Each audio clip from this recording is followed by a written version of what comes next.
llegamos al final de esto y quiero comentarles que anteayer Conavio tuvo la suerte de tener una reunión con su Consejo Asesor Científico Externo. Trabajamos todo un día en oír las opiniones de este Consejo Asesor, a quien le habíamos mandado una síntesis del reporte, del informe que ustedes pueden ver aquí, que está en español, en inglés, para que todo el mundo pudiera tener acceso a él sin muchos problemas. Fue un día muy intenso de intercambio de puntos de vista y de opiniones y de sugerencias. Este Comité Asesor Científico ya está, va a funcionar, vamos al futuro, vamos a tener algunas reglas del cambio de los miembros, etcétera, pero es un grupo espléndido de gente experta en áreas como economía ambiental, como bioinformática, como geomática, comunicación social, etcétera. Ese intercambio, más el que tuvimos ayer con nuestros invitados que estuvieron hace 20 años para el lanzamiento de Conavio, y en el que hicimos un ejercicio muy similar para que vieran el tipo de organismo que habían dado a luz hace 20 años, generó una gran cantidad de comentarios y puntos de vista y demás que se han resumido de manera bastante sintética y que el doctor Raven va a presentar a ustedes. Peter Raven es alguien a quien he tenido el privilegio de conocer desde hace fácilmente 40 años, cuando él apenas llegó al Jardín Botánico de Missouri. Tomó un jardín botánico, desde luego muy antiguo, uno de los más antiguos de los Estados Unidos, pero bastante modesto, bastante limitado en su trabajo, y lo convirtió en ese tiempo en uno de los más importantes, si no es que el más importante de los Estados Unidos, pero muy notablemente en un centro de investigación que no era antes el Jardín Botánico de Missouri. Es una de las áreas de trabajo y de investigación, no solamente en botánica, sino en biogeografía y en muchos otros aspectos más importantes. Peter Raven ha sido una de las personas de mayor influencia en la biología de los Estados Unidos, junto con su colega que está aquí también, Paul Ehrlich, echaron a andar todo el campo de la coevolución en la biología evolutiva. Los libros que ha producido Peter en biología han sido realmente muy influyentes. Es el libro de texto que más se vende, si no entiendo mal, o tiene varios, no tiene uno, tiene varios de ellos, que más se venden en los Estados Unidos. Pero lo más interesante es que ha sido un botánico, yo diría un interesado en las cuestiones ambientales, con una visión internacional realmente muy fuerte. Su trabajo ha cubierto muchas áreas del mundo, ha interactuado con una buena cantidad, no todos, pero la gran mayoría de los países latinoamericanos, con muchos de los países asiáticos, varios de los países africanos. Lanzó el proyecto de la flora de China, que está prácticamente adelante. Tuve la oportunidad de organizar con él, con el Jardín Botánico de Missouri, el Instituto de Biología de la UNAM y el Museo Británico, la flora mesoamericana, que es la única flora de ese tamaño publicada en español, que ya está muy cerca, terminada. En otras palabras, el interés de Peter Raven en extender su capacidad, su conocimiento, el de su institución, el Jardín Botánico de Missouri, ha sido verdaderamente extremadamente importante. Justamente por esa razón y por su contribución al conocimiento también de la biología, de la biodiversidad tropical del área americana, particularmente del área mesoamericana. Él recibió un reconocimiento el día de ayer de manos del presidente como uno de los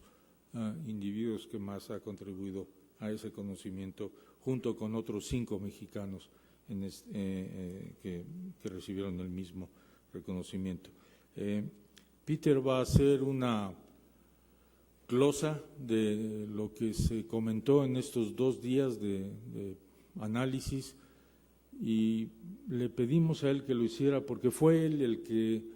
hace 20 años hizo el resumen por petición unánime, 30 y tantos que estaban reunidos aquí, de las conclusiones de ese grupo, y entre esas conclusiones una de ellas era el proponer al gobierno mexicano la existencia de la CONABIO. Peter.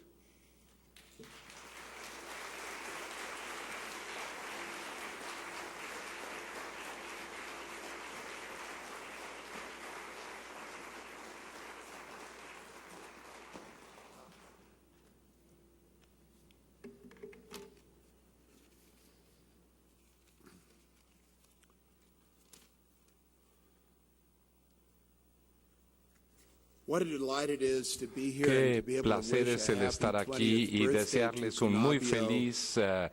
cumpleaños número 20 a CONABIO, que creo que es ampliamente reconocido en todo el mundo como la organización nacional de mejor y mayor calidad en todo el mundo en la biodiversidad. En los últimos 20 años que nos hemos reunido aquí en la Ciudad de México, ha crecido, ha respondido a nuevos tipos de problemas y ha encontrado sus raíces de tal forma que se acoplaron hermosamente para poder responder y seguir respondiendo ante los retos del futuro. A José Sarucán, a Rodolfo Dirso, Jorge Soberón y todos los otros que trabajaron con él a lo largo de los años para hacer que esta organización fuese de tal éxito. Todos queremos desearles lo mejor y agradecerles el haber creado un modelo internacional tan maravilloso, y nuestro agradecimiento por reunirnos también para celebrar los 20 años de una hermosa actividad aquí en la Ciudad de México una vez más. En algún sentido, creo que el sentido de CONABIO y la razón fundamental de que haya florecido a lo largo de los años en este entorno mexicano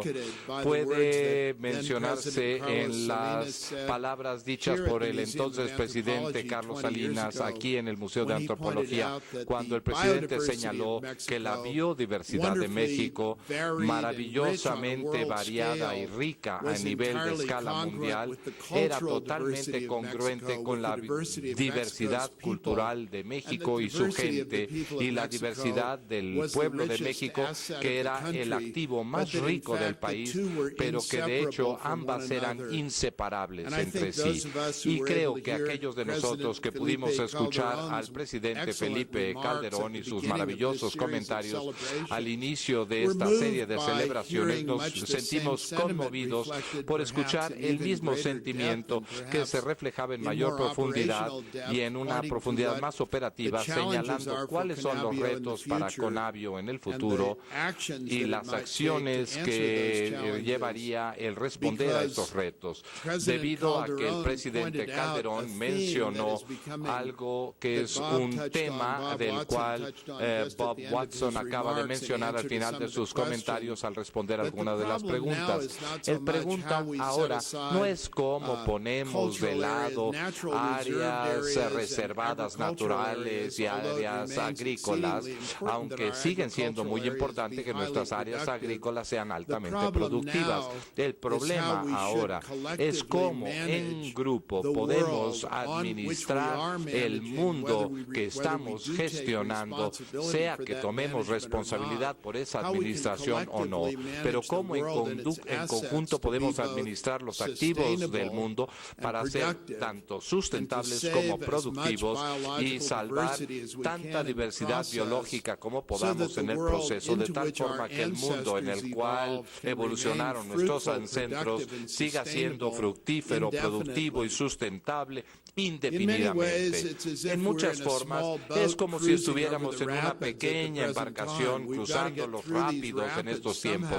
Tenemos que pasar los rápidos y entrar en otra etapa de sustentabilidad, en algún tipo de estadio de sustentabilidad, o los activos que tenemos en el mundo, los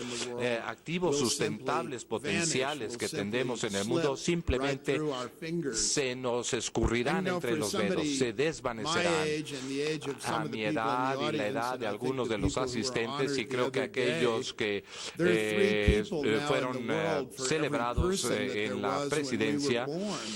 había muchos que no habían nacido cuando nosotros ya estábamos haciendo esto. Eso nos asusta, y ahora cada día, y hablando de forma figurativa, cuando el mundo se sienta a cenar, hay 200,000 personas más sentándose a cenar que quieren alimento, y esas personas en general no son los que están hambrientos que Bob acaba de identificar, y no el hecho de fantasear si tomáramos nuestro futuro común literalmente, de que pudiéramos realmente tomar una ventaja únicamente a través de unirnos a las clases medias. Pero al hacer estos comentarios no estoy literalmente dándoles ningún punto maravilloso de los desarrollados por ambos comités, pero quiero tratar de presentarlos en alguna especie de marco que es propio, pero que espero pueda crear las oportunidades y las posibilidades de que Conavio y el futuro que han mencionado sea evidente y obvio. Por supuesto, no pudo haber mejor discurso para señalar los retos y las oportunidades que enfrenta Conavio que la presentación que acabamos de escuchar de Bob Watson. Felicidades, Sir Bob.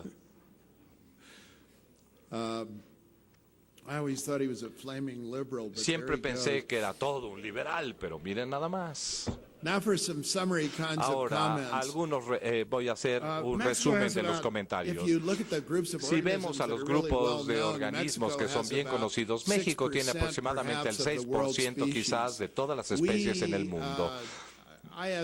Yo estimo, mi mejor estimación, y los que hemos tratado de verlo de diferentes formas, pero mi estimación mejor es que probablemente hay 12 millones de organismos eucáridos en el mundo, y organismos aparte de las bacterias y los virus. Y 1 millón de ellos significaría que México debe tener aproximadamente 750,000 especies de organismos aparte de la bacteria. Y si relacionamos este hecho con los excelentes catálogos elaborados por Conavio, que catalogan alrededor de 80,000 especies, una de cada 10 de estas especies en México podríamos decir que es conocida. Ahora bien, si nosotros entramos y decimos de esas 80,000 especies que hay 10,000 son muy bien conocidas, 70,000 o 60,000 son probablemente muy poco conocidas y no entendemos su papel en los ecosistemas o en cualquier otra faceta del funcionamiento de este país, de este magnífico e increíble sistema biológico. Así es que ciertamente estamos trabajando con una brecha de conocimiento enorme, y estamos ayudando a llenar o subsanar esta brecha a través de hacer donaciones a otras instituciones, y Conavio está haciendo algo muy valioso para el futuro del país. Pero por supuesto, lo que realmente ha hecho en una forma verdaderamente destacada es el organizar su enorme base de datos sobre especímenes mexicanos, y por supuesto después de que tuvieran las capacidades de hacer esto, de organizar los datos de esa forma en grandes bases de datos, la recopilación de especímenes adicionales por personas a nivel mundial y almacenándolas en colecciones principales fue prácticamente, no realmente, pero un ejercicio fútil e inútil. Algunas de las especies serán muy conocidas, pero si cada quien tendría su propia colección, y hay miles en el mundo, identificadas y no identificados, lo que esto fuera, realmente no estaba enfrentando las expectativas y esperanzas de las personas que recolectaban estos especímenes como fuente de conocimiento. Y creo que aquí debo reconocer a Dan Johnson, nuestro maravilloso colega que ha contribuido al entendimiento y la apreciación de la biología tropical, pues él fue una de las primeras personas en realmente señalar esto de manera importante, usando una caricatura de la mera forma de encontrar, obviamente, una especie, abre un cajón del Museo Británico y analiza el campo de análisis. Y creo que es correcto, todo el mundo estará de acuerdo con esto, que para cualquier grupo de organismos esto es aplicable. Con un personal increíble y con el apoyo del gobierno, lo cual me imagino que debido a la cercana interacción entre la ecología mexicana con el pueblo mexicano que mencionó el presidente Salinas y luego enfatizó el presidente Calderón, de tal manera que el gobierno ha visto que debe apoyar este trabajo infatigable a lo largo de los años con Jorge Soberón. Conavio ha pasado ahora a florecer realmente, ciertamente más allá de cualquier aspecto que hubiéramos esperado hace 20 años. Mucho de México sigue siendo rural y aún más allá de eso, la diversidad cultural de México y la diversidad de los retos para formar un país sustentable es ampliamente rural y ampliamente en la región del sur. Aunque la gente llega a la Ciudad de México en enormes cantidades y los sociólogos americanos, Oscar Lewis lo mencionó en su libro de los 40, Los hijos de Sánchez, basado en un estudio de las familias pobres alrededor de la Ciudad de México, podemos ver por qué la gente venía a las ciudades, porque había más oportunidades ahí. Y como él decía, es mejor ser pobre en la ciudad que en el campo, pero a pesar de eso, hay cientos de grupos culturales, lingüistas diferentes en México que viven en el campo y que necesitan precisamente el tipo de información que Conavio les proporciona, pues está en la mejor de las posiciones en México para poner a su disposición en cooperación con otras partes del gobierno esta información. Este país tiene mucha gente marginada y una forma de enfrentar estos marginados y eso lo he visto desde los líderes revolucionarios y aún antes de esto. Y hacer esto es exactamente lo que Conavio hará para utilizar todos sus activos y poder lograr esos cambios. El reto antes de Conavio ahora es cómo usar su base de conocimiento, toda la información que tiene en una forma activa para mejorar sobre la peculiaridad de su modelo y señalar una actividad que es tan significativa no solo para México, sino para todos los demás de nosotros en el mundo. Pero el reto que enfrenta Conavio actualmente es cómo identificar soluciones únicas que realmente son capaces de informar a las personas y ayudarlas a formar lo que yo creo que muchos pensaron que estarían de acuerdo con Bob Watson, otras formas de mezclas productivas que tenemos que crear actualmente.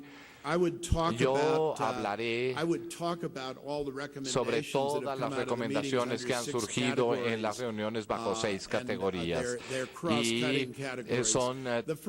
transversales. El gran reto primero para Conavio es cómo conectar la información con la política en el país. Una serie de dudas sobre esto se hicieron a Bob Watson. Todo mundo que recopile información de cualquier tipo y que quiera llegar a alguna parte con ella tiene que identificar cómo hacerlo. Hay una serie de facetas a esto y no necesariamente se ajustan y van en orden. Una faceta que a menudo nos brincamos y esto establece una discusión interesante es lo que nos dice la ciencia Cuando unos idiotas y otros derechistas de los Estados Unidos hablan conmigo y me dicen que el cambio, y me hablan sobre el cambio climático, les digo, algo que hay que recordar es que la ciencia no te dice que te brinques de un edificio de 30 pisos. La ciencia te dice qué te va a pasar si brincas del piso 30 de un edificio y que probablemente no es una buena idea hacerlo. Igualmente, alguien le preguntó a un científico en los Estados Unidos, ¿usted cree en el cambio climático? Y él dijo, no, yo creo en cosas que son más importantes, como la religión. El cambio climático es únicamente el resultado de la deliberación de miles de científicos en todas partes del mundo que trabajaron en la literatura de revisión de pares para tratar de alcanzar un entendimiento sobre qué sucedía en el mundo y por qué estaba sucediendo. Y por supuesto, cuando llegamos al punto donde los físicos suecos dicen que el poner dióxido de carbono incrementa el clima inevitablemente, y eso lo hicieron en 1895, nos apena que fuimos tan reticentes a seguir sus instrucciones, pero los Estados Unidos son probablemente el único país en el mundo que ciertamente está en contra de esta idea, y hay una gran cantidad de dinero invertida en hacer esto. Y yo presidí una sección del estudio sobre el cambio climático en su reunión en los Estados Unidos sobre las decisiones informadas, y encontré varios aspectos. Uno de ellos es realmente que cuando las personas tienen un eslogan para algo, A es negro, B es azul, y así son las cosas, eso es lo más difícil de persuadir y alejarse de ese concepto. Pero el punto que yo creo que hemos tratado de concentrarnos en nuestro estudio fue qué tipo de información es que las personas realmente necesitan o quieren para poder cambiar su mentalidad. Tenemos a los gobiernos municipales, los gobiernos estatales, los gobiernos nacionales, los organismos intergubernamentales, y el punto realmente serio es preguntarte una y otra vez la pregunta, ¿qué tipo de información realmente es la que quieren? No lo que tú les quieres decir. No, miren, esto es la forma en la que son las cosas y tienen que hacerlas así. No, ¿qué es lo que quieren hacer para cambiar su mentalidad? Y Bob una vez más nos ha dado muchos ejemplos muy buenos sobre esto. Si no hacen ustedes eso, lo más seguro es que fracasarás. Y por supuesto, eso también implica lógicamente y muy rápidamente que si vemos el cambio climático en los Estados Unidos, hay muchos condados y estados que están haciendo un buen trabajo con el cambio climático de un lado al otro. Hay compañías, personas del sector privado, y algo que podemos hacer para que la gente cambie su mentalidad es eso, compartir información entre todos estos esfuerzos y tratar de que todos estos lleguen a una solución o soluciones comunes. En un sentido, esto es lo mismo que mientras hablamos sobre esto, sobre esta categoría, cómo involucramos a las personas en todos los niveles del proceso de toma de decisiones. Y por supuesto, un ejemplo particular de esto es lo que se llama la ciencia de los ciudadanos. La ciencia de los ciudadanos es un concepto que prácticamente inició en el laboratorio de Cornell de ornitología, del que es una organización muy poderosa que cambia el material y los conocimientos sobre las aves. Involucra a las personas del mundo en una base de datos, llena los huecos de información, y se volvieron muy interesados, y así sugieren. Y yo una de las cosas que sugería con Avio es que desarrollen obviamente sus actividades de observación de aves y que lo conviertan en una actividad de biodiversidad. Y decir, bueno, a 200 kilómetros del parque de Chapultepec o este museo sea para eso, y que los ciudadanos sean parte de llenar toda esta base de datos y que se involucren. Eso obviamente tendrá un efecto muy importante en los alumnos de las escuelas y en los jóvenes, en cuyos el futuro de México y de todo el mundo claramente depende y en sus manos está. Y al trabajar todos estos sistemas productivos, luego entonces también diría bajo esta categoría, Saben, a veces las ciencias sociales tienen que ser parte para poder ayudarnos a entender y ver cómo informar nuestras decisiones, y otras personas nos dirán, yo no quiero nada de ciencias sociales involucradas, porque ciertamente no son científicos, y si los hechos reales no bastan para las personas, que no se involucren de cualquier forma. Pero lo que hay que recordar aquí es que los anuncios, piensen ustedes en lo que es la publicidad a nivel global, en su forma presente. Lo que ustedes saben fue algo como un resultado de la psicología freudiana. Y bueno, viendo lo que sucedió en los 20s, y a partir de entonces empezamos a ver imágenes de hermosas mujeres fumando cigarros en la parte de una lancha recargadas. Y hay muchos aspectos que no les estoy sugiriendo que tengamos, por ejemplo, estos gusanos peludos salvados por hermosas mujeres. No, lo que sugiero es que estas personas saben mucho sobre cómo afectar la opinión del público en general. Todo tema de interés, y quisiera yo, por lo tanto, motivar e invitar a Conavio y a todos nosotros que nos adentremos en el mundo de la publicidad. En los Estados Unidos hay cientos y cientos de personas que estudian esto. ¿Qué es lo que va a cambiar las actitudes sobre el cambio climático? ¿Qué tiene que ver con cambiar esas actitudes? Y menos personas consideran que eso esté sucediendo, y por qué. Y creo que Conavio y cualquier organismo como Conavio que realmente quiere ser efectivo tiene que considerar todo ese conjunto de información que, una vez más, quisieran ustedes además publicarlo. Ya he hablado sobre involucrar a más personas, una especie de sección de las personas. Y luego también diría yo a ustedes que el reto presentado por el presidente Felipe Calderón y Bob Watson, y por todos los que lo han pensado, el hecho de decidir no de arriba hacia abajo, sino a través de la participación sobre un ecosistema equilibrado, será productivo tanto para las personas y al mismo tiempo será productivo y sustentable en la biodiversidad y el mundo. Por Dios santo, que junten todas las partes. Es una actividad muy importante. Conavio ha sido muy positivo en las actividades de demostración y yendo alrededor del país y mostrándole a la gente cómo hacer cosas. Pero creo que esa búsqueda activa de los tipos de actividad agroforestal, agrícola, que sea beneficiosa para las personas y al mismo tiempo mantenga y conserve la diversidad biológica a través de conservar el medio ambiente y el entorno en el cual vive la gente como un todo, y el desarrollar estos sistemas involucrando obviamente los activos económicos, sociales y biológicos. Eso debe de ser uno de los aspectos más importantes para Conavio en el futuro. La discusión que hemos tenido sobre el conocimiento tradicional también entra muy correctamente en esta discusión. En un país como en México, ustedes quisieran saber sobre el conocimiento tradicional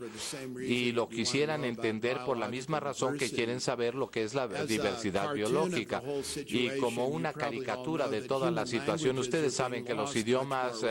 humanos se están perdiendo más rápidamente que la biodiversidad humana, y todas las prácticas que van en conjunto con el uso de esos idiomas están reflejando diferentes formas de interactuar con el mundo, y todos estos factores se están perdiendo también. Pero es igualmente cierto que la participación de estas personas, la activa participación de estas personas en la formación de ecosistemas sustentables en los cuales vivan productivamente, es esencial si van a funcionar bien. Y creo que eso es cierto para todo el mundo. Si piensan ustedes en los Estados Unidos, por ejemplo, tenemos subsidios por no hacer plantíos en zonas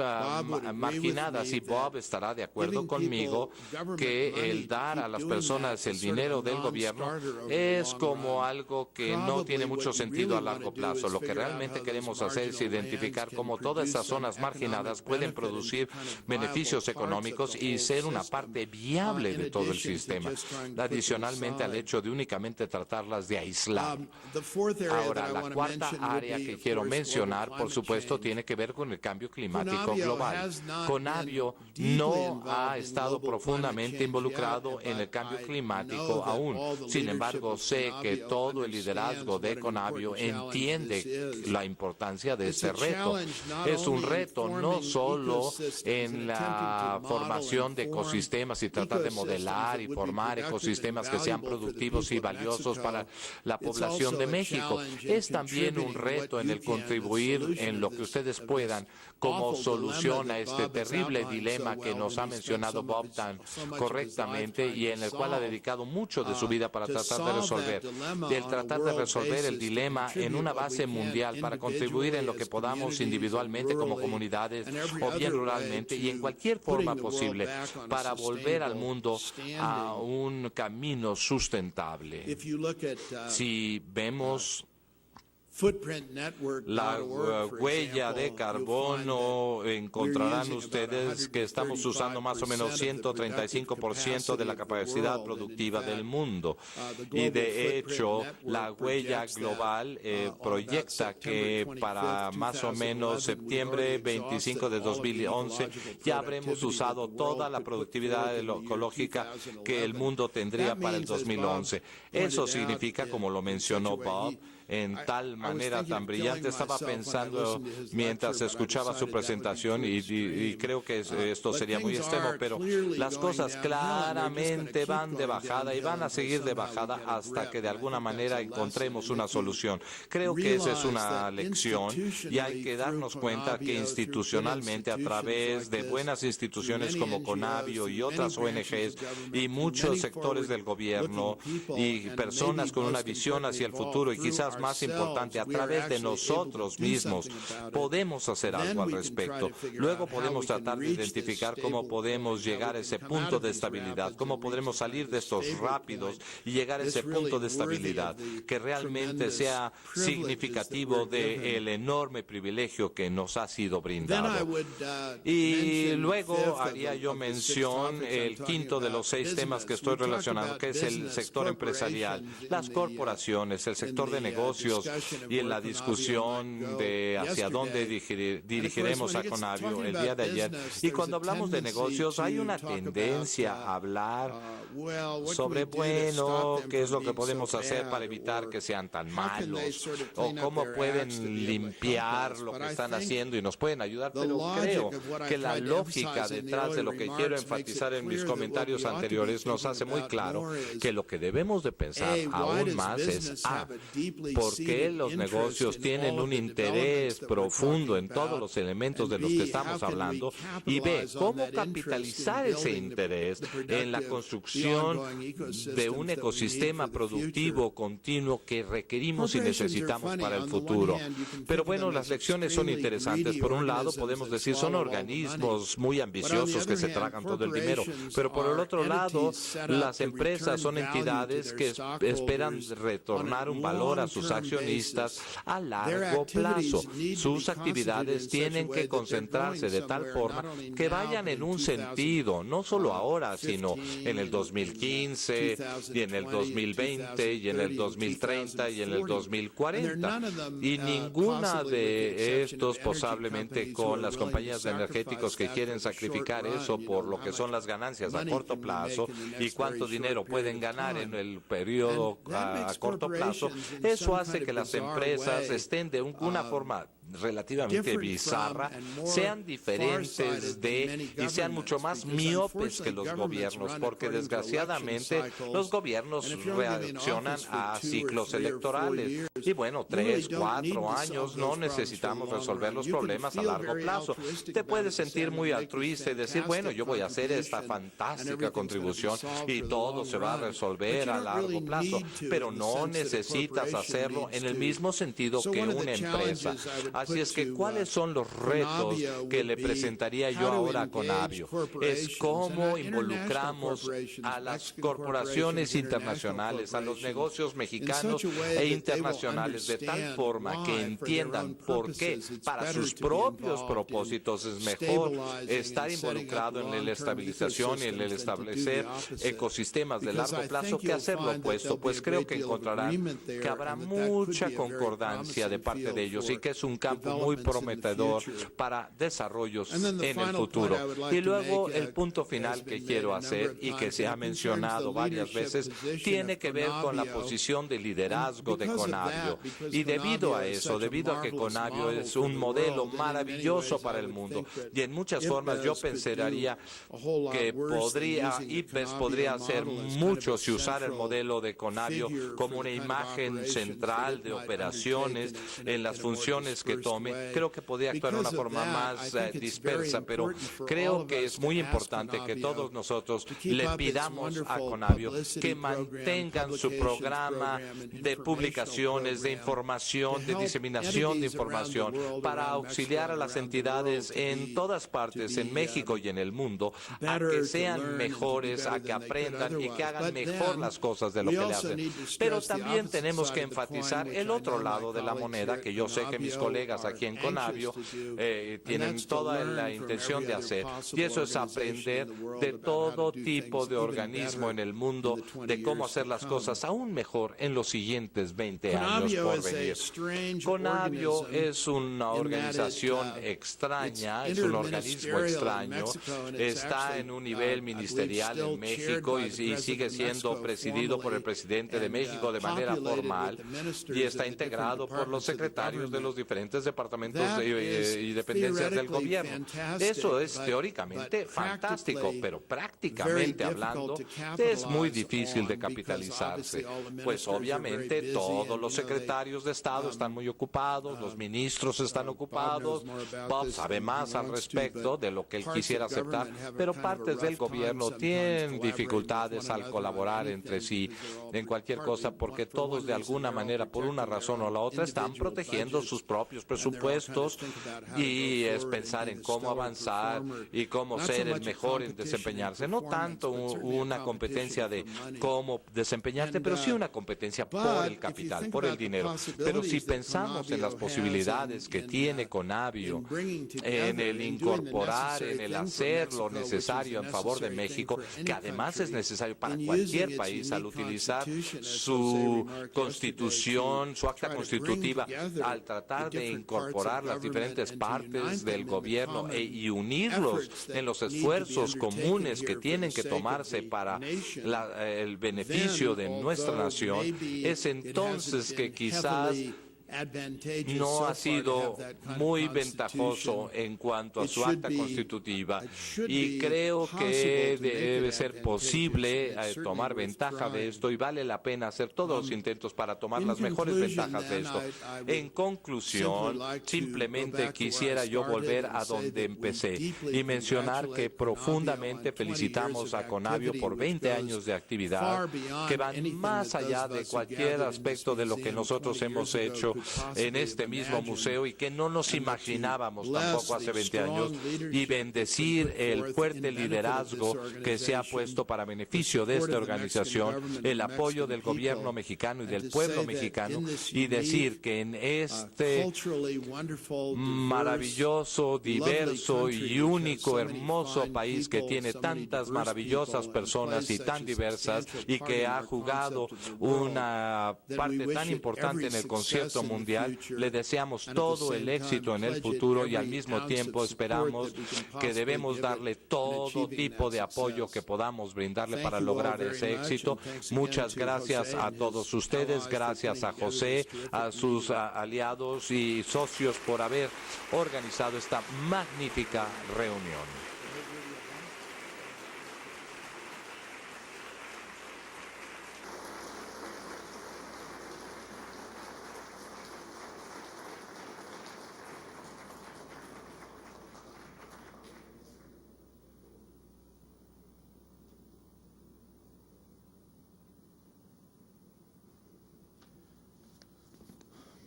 Bueno, aquí no hay preguntas. así que llegamos al final. Yo quisiera, antes de terminar totalmente la sesión, expresar el agradecimiento de Conavio a la presencia de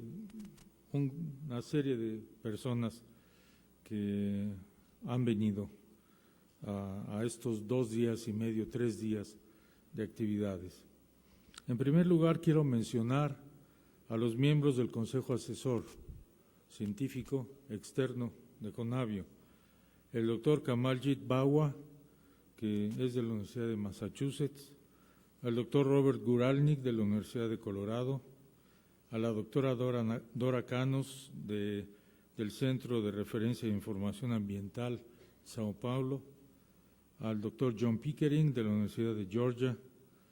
al doctor Jorge Soberón de la Universidad de Kansas, desafortunadamente,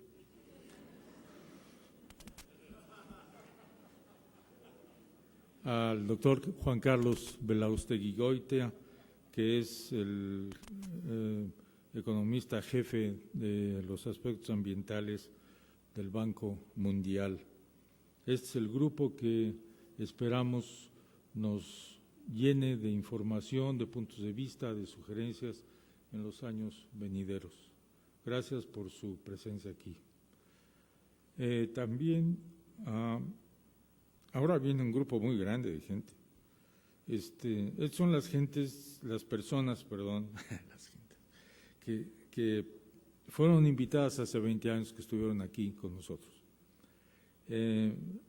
No todo el mundo pudo venir, algunos hubieran causado un escándalo mundial si hubieran venido, murieron hace algunos años, muy pocos afortunadamente, y algunas otras personas por razones de salud y por otros problemas no pudieron estar. Pero voy a mencionar de ese grupo original quienes han estado aquí. La doctora Rita Colwell, que es Distinguished University Professor de la Universidad de Maryland, el doctor Rodolfo Dirso de la Universidad de Stanford, otra desgracia, la doctora Anne Ehrlich y el doctor Paul Ehrlich, que estuvieron aquí hace 20 años, el doctor Rodrigo Gámez, que fue el primer presidente de INVIO, la institución hermana en Costa Rica, que nos precede por 1 año y meses a Conavio, al doctor Arturo Gómez Pompa, que es asesor del Centro de Investigaciones Tropicales de la Universidad Veracruzana y que fue mi asesor de tesis hace un buen rato, el doctor Gonzalo Halfter, que está ahora en el INECOL, a Winnie Halwax, que está en la Universidad de Pensilvania, junto con Daniel Jansen, que estuvo aquí también en la Universidad de Pensilvania y que estuvieron aquí juntos y con quienes también he tenido el privilegio de una relación de muchísimos años. Estábamos calculando alrededor de 47 años, más o menos. Al doctor Víctor Lichtinger, al licenciado Víctor Lichtinger, que también participó en nosotros y que fue por un tiempo ministro o secretario del Medio Ambiente, al doctor Thomas Lovejoy, que está en la George Mason University y en la Fundación Heinz, al doctor Dan Martin, que en ese tiempo representaba la Fundación MacArthur y que ha estado en varias de estas fundaciones inyectando el interés sobre los temas ambientales, al ingeniero Rodolfo Garrio, que venía en representación en ese tiempo de todo este movimiento ONG de la mariposa monarca, pero que ahora está como presidente ejecutivo de la Fundación Mexicana para la Educación Ambiental, al doctor John Ogden, que es profesor emérito de la Universidad del Sur de Florida en el área de Biología Integrativa, al doctor Peter Raven, que ya lo hemos mencionado, al doctor Jesse Radowski, que también además de ser el botánico vivo más importante de este país, recibió el reconocimiento ayer en Los Pinos por parte del presidente, como les había yo mencionado. Y también están con nosotros la actual directora del Instituto Humboldt, la institución hermana de Colombia, con quien desde muchos años, desde el tiempo de Christian Samper, que fue su primer director, hemos tenido interacción. Brigitte Baptiste. Los otros premiados, las otras personas que recibieron el premio ayer, o el reconocimiento, porque no es un premio, era un reconocimiento de la comunidad de la biodiversidad en el país, fueron Francisco Takaki, que creo que está sentado allá, no veo bien, quien impulsó realmente mucho el trabajo de cartografía de México en una institución que ha cambiado de siglas enormemente. Algunas de ellas parecían insecticidas, Cetenal, Detenal, luego INEGI, etcétera. También, obviamente, quien recibió también este reconocimiento fue el doctor Halfter, que no sé si lo mencioné. Tengo una lista que parece telaraña de líneas y rayas y todo esto, entonces puedo equivocarme, discúlpenme. El doctor Gonzalo Halfter, que está ahora en el Instituto de Ecología en Jalapa, y un gran impulsor de todas las de instituciones, de grupos de investigación, y la otra persona que recibió conocimiento fue el mismo doctor Arturo Gómez Pompa, quien realmente, como se mencionó ayer en Los Pinos, fue un pionero de la digitalización de colecciones, de la introducción de modelos de manejo computarizado, y fue el gran impulsor de la flora de Veracruz por mucho tiempo, y además, como ya dije personalmente, mi director de tesis de licenciatura. Están también con nosotros personas que pertenecen, que son parte del Comité Ejecutivo de Encyclopedia of Life, un proyecto que Cristian mencionó en su conferencia, como son Eric Mata, que es el secretario ejecutivo, y también el doctor Gary Borisi, que es el director del Marine Biological Laboratory en Woods Hole. Quiero agradecer a nuestros conferencistas, desde luego, en primer lugar, a Cristian por su gentileza. Cristian tiene muchos cachuchas, como decimos, o muchas camisetas. Una de ellas, además, ha sido la de venir a darnos esta espléndida conferencia, y dentro de, como todos los demás, una gran cantidad de ocupaciones. También el señor Russell Smith, que vino en representación de Jane Lubchenco, el doctor Holger Kreft y Sir Robert Watson, que acaba de hablarnos. A todos ellos, muchas gracias por su tiempo. Todos son personas con 1000 ocupaciones, han tenido que hacer un espacio para tomarse 2, 3, 4 días, dependiendo de qué tan lejos vienen, y les agradezco enormemente el que hayan accedido a conmemorar estos 20 años, a darle un realce a esa conmemoración con su presencia, y a ayudarnos a pensar con Avio para los siguientes 15 o 20 años. Es algo que ya hicimos, tenemos una idea de esto, la estaremos discutiendo con el Consejo Asesor Científico, pero sus puntos de vista, sus sugerencias,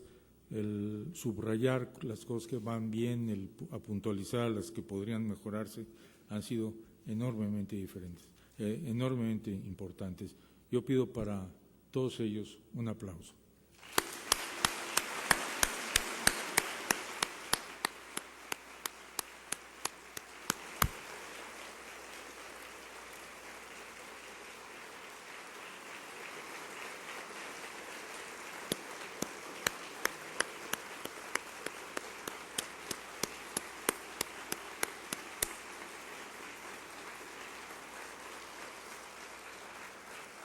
Y a todos ustedes que se vinieron a pasar el día entero acá, a oír estas espléndidas conferencias, estoy seguro que ese esfuerzo y esa dedicación del tiempo estuvieron más que ampliamente recompensadas por la calidad y el interés de las charlas. Muchas gracias por estar aquí.